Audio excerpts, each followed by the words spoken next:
अक्सर ऐसा होता है ना कि सबसे ज्यादा डरावनी भूतिया कहानियां, फिर चाहे वो सच्ची घटना के नाम पर सुनाई जाएं या कोई फिल्मी कहानी हो, कहीं ना कहीं एक ही डरावने रास्ते पर चलती हैं। तो आज हम ऐसी ही दो कहानियों को देखेंगे और उनके इस भयानक पैटर्न को समझने की कोशिश करेंगे। तो सवाल ये उठता है कि आखिर एक कहानी को इतना ज्यादा डरावना बनाता क्या है।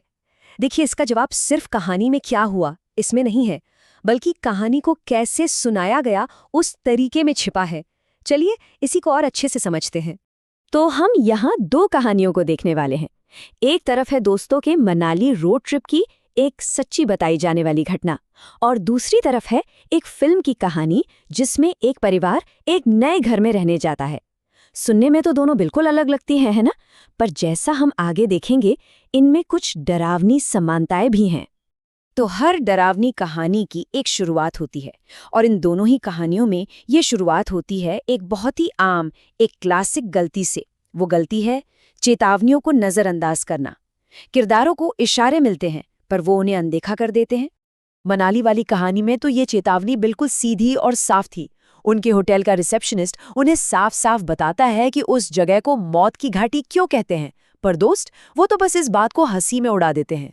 वहीं दूसरी तरफ फिल्म वाली कहानी में चेतावनी बोलकर नहीं दी गई। यहाँ इशारे थे, छोटे छोटे लेकिन अजीब।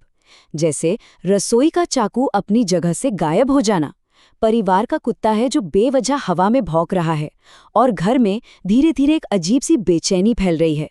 ये वो संकेत थे जिन्हें उस परिवार ने शुरू में बस नज़रअंदाज कर दिया। और जब चेतावनियों को अनदेखा किया जाता है तो नतीजा हमेशा एक ही होता है। कहानी में एक ऐसा मोड़ आता है जहां इन अजीब घटनाओं को और नज़रअंदाज करना नामुमकिन हो जाता है। ये वो पल है जब किरदारों के लिए हकीकत और वहम का फर्क मिटने लगता है। मनाली वाले दोस्तों के लिए हकीकत का टूटना एक मानसिक आतंक जैसा था। जरा सोचिए, आप एक सुनसान पहाड़ी रास्ते पर हैं, घना कोहरा है और आप बार बार एक ही जगह पर वापस आ रहे हैं। एक ऐसा टाइम लूप जो आपको पागल कर दे। और ये पागलपन तब और बढ़ जाता है जब एक ही जगह एक ही वक्त पर हर दोस्त को कुछ अलग अलग और डरावना दिखाई देता है।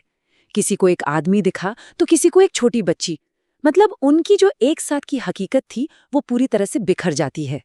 तो देखा, एक कहानी में हकीकत बाहर की दुनिया में टूट रही थी, पर दूसरी कहानी में यानी उस घर वाली कहानी में ये बिखराव बाहर नहीं बल्कि एक किरदार के अंदर से आ रहा था। यहाँ पर जो डर था वो पूरी तरह से एक मनोवैज्ञानिक लड़ाई थी। जब घर की बेटी जेनी का बर्ताव बहुत ज्यादा अजीब होने लगता है तो परिवार एक मनोचिकित्सक के पास जाता है। वो लोग उसकी परेशानी की जड़ तक पहुंचने के लिए हिप्नोथेरेपी का सहारा लेते हैं, मतलब उसके अवचेतन मन में झांकने की कोशिश करते हैं। और यहीं से हालात और भी ज्यादा बिगड़ जाते हैं। और ये वो पल है जहां हकीकत पूरी तरह टूट जाती है। हिप्नोथेरेपी सेशन के बीच में जेनी के अंदर से एक बिल्कुल अलग दूसरी शख्सियत बाहर आती है। एक ऐसी शख्सियत जो साफ साफ चीनी भाषा में बात करती है, उस घर को अपना बताती है और उन्हें वहां से जाने की धमकी देती है। तो जब डर अपनी सारी हदें पार कर जाए और भागने का कोई भी रास्ता ना बचे, तो फिर सिर्फ एक ही चीज बचती है, सामना करना। अब दोनों कहानियां अपने अंतिम टकराव यानी क्लाइमैक्स की तरफ बढ़ रही हैं। और दोनों कहानियों का क्लाइमैक्स भी कितना अलग है, पर है एक ही चीज, झाड़ फूक।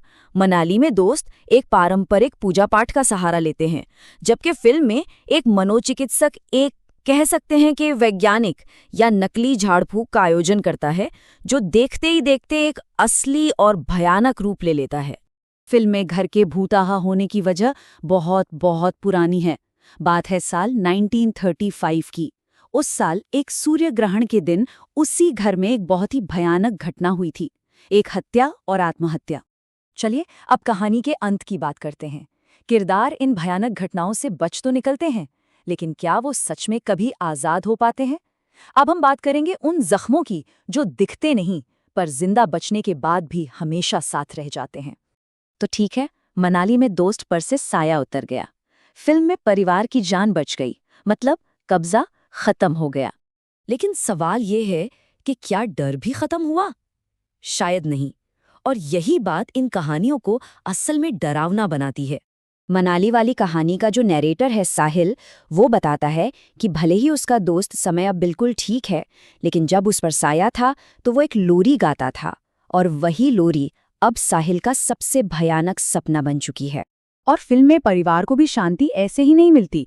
उन्हें घर के उस पुराने दुखद इतिहास का सामना करना पड़ता है, जो खुद को दोहराने की कोशिश करता है।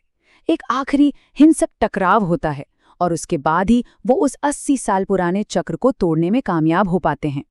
तो मतलब साफ है, दोनों कहानियां एक ही डरावनी सच्चाई बताती हैं कि असली डर उस घटना में नहीं, बल्कि उसके बाद की यादों और सदमे में है।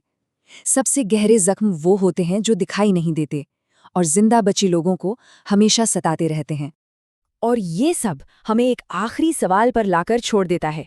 अगर किसी डरावनी कहानी का पैटर्न हमें पहले से पता भी हो, तो क्या वो कम डरावनी लगती है? अगर हमें पता हो कि आगे क्या हो सकता है, तो भी हमें डर क्यों लगता है? शायद डर उस पैटर्न में ही छिपा है,